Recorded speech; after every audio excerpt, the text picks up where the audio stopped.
Yeah, welcome to my YouTube channel. Uh, Make sure to like and subscribe to my OnlyFans for exclusive paid content. I wasn't really sure how I was supposed to land that one, but here we are. This is like the first video. I'm supposed to be a bit more confident with this, but everything has its place. Everything's starting in its own time. Um, what I love about history.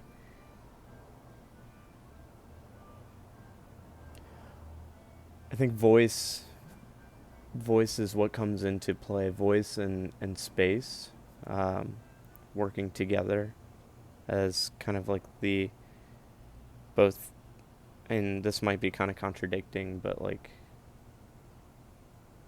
voice and space being counterparts to one another while at the same time being of our human beings' own creation at the same time, kind of derivatives of our thought. In which case, voice primarily is what each individual possesses, um, and how they communicate their understanding of the world.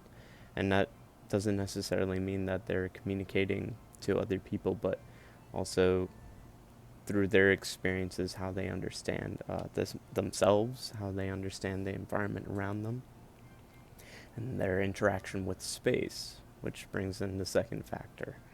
And so space is the elements that human beings are interacting with, the world that surrounds them, and the universe. And I think it's something more than just that. It's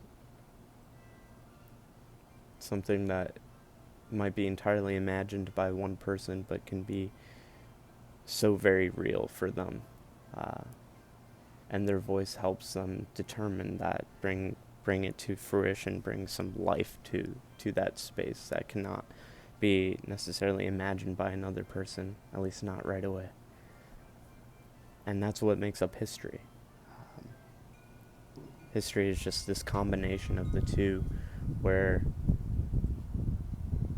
we understand how these layers of people's voices, whether they're heard or unheard, as many people like to point out, there are a lot of people who are unheard throughout history, and how they've interacted with space and their impact on space, and how space has molded people, and interacted with them indiscriminately.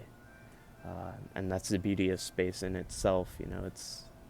It doesn't favor one person or another. It's how the person interacts with it and then manipulates it, which then can have adverse effects on other people. But it's not the space itself that is harming people, it's people harming people.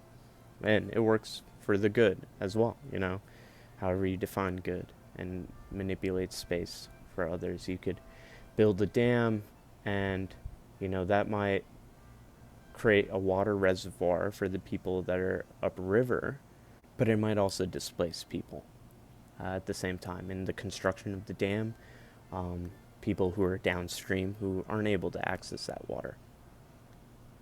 And that is also a form of voice. Voice comes into play with that. Voice dictates, based on an individual and a collective, how that space is manipulated and what history you set by making changes in this world.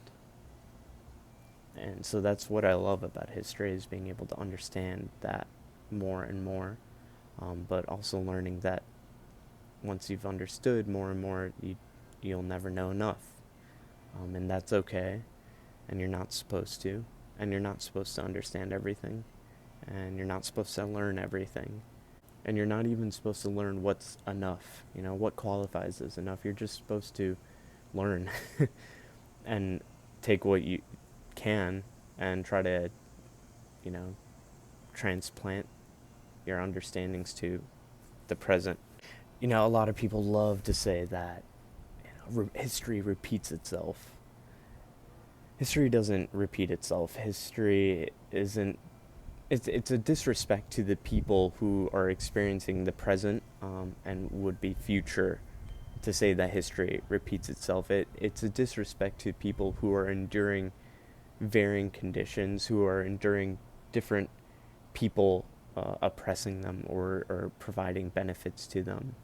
Um, it's a disservice to these people, to people who are here today, and it's a disservice to those of the past, because we don't, again, we won't ever really understand what people went through. We can just take away what we can. Um, History doesn't repeat itself, however.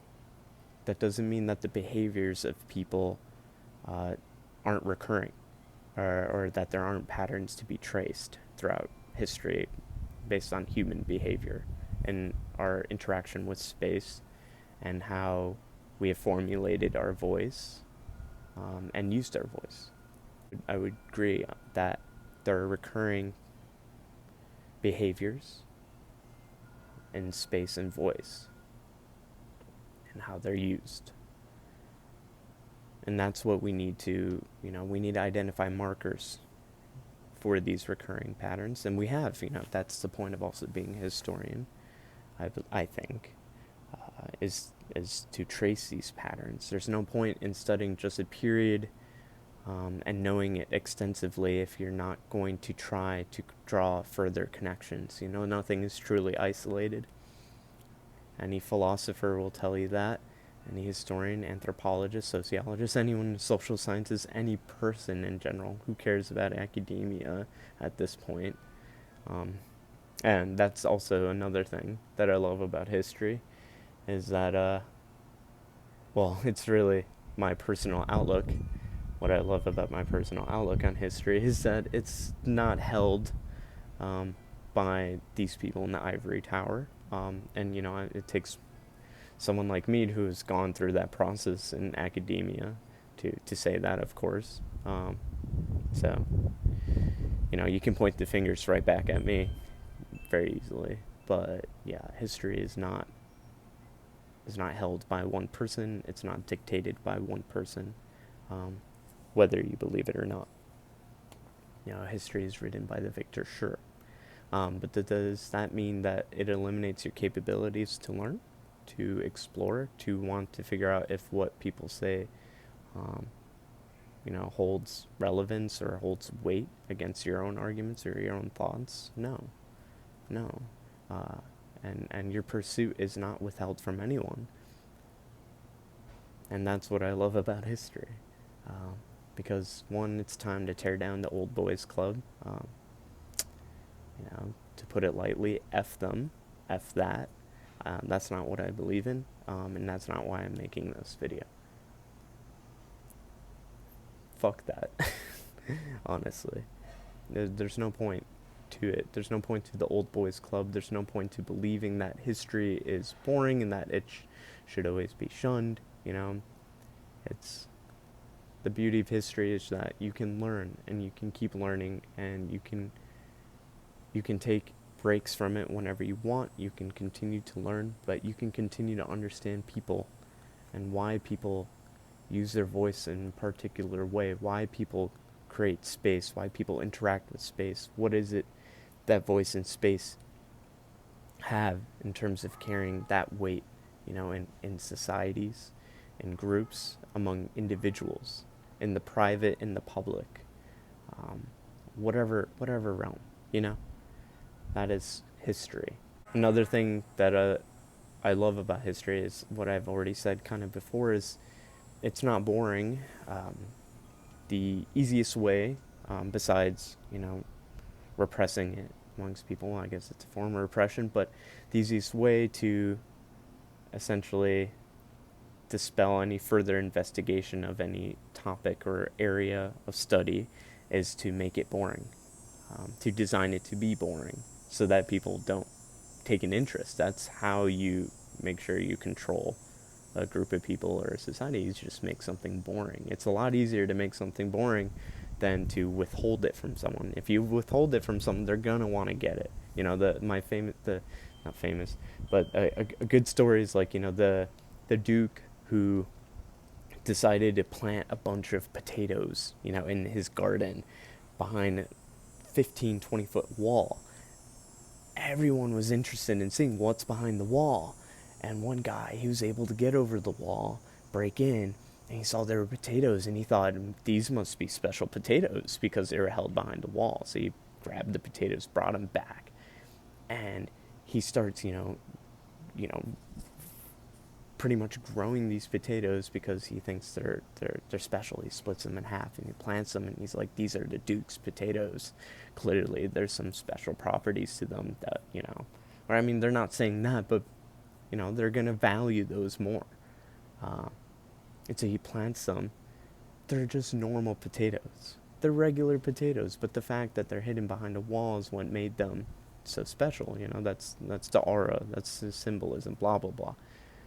The fact remains that if the Duke had just left those potatoes out in the open for anyone to come in and take, they're just going to look like normal potatoes, and once someone takes a first bite into them, they're going to taste like just potatoes.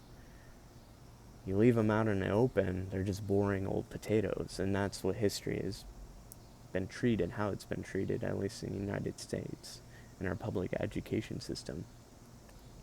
History is boring, and that's perfect for people who are in power who don't want people to learn. You just make it boring. You don't even make it boring. You just let it be boring. You let people run it down to the ground and shove it down people's throats where it's just dates, and times, quotes, the order of presidents throughout history, blah, blah, blah, APUS. You just make it boring. It's an effective solution. If I was a person in power and I didn't want people to learn about the crap that I've done, I would just make it boring to learn about it. Why sift through that information? It's boring. So, I love history because it doesn't have to be boring. Hopefully, this wasn't too much of a rant, and more so an informative beginning to something that I hope to be, I guess, cathartic for myself, but hopefully provides adequate information for others, and how to learn about history, how to see from a different light, and hopefully, kind of have a little bit of fun with it, just kind of talking and staring at a camera, but helps me, and hopefully it'll help you. Here we are.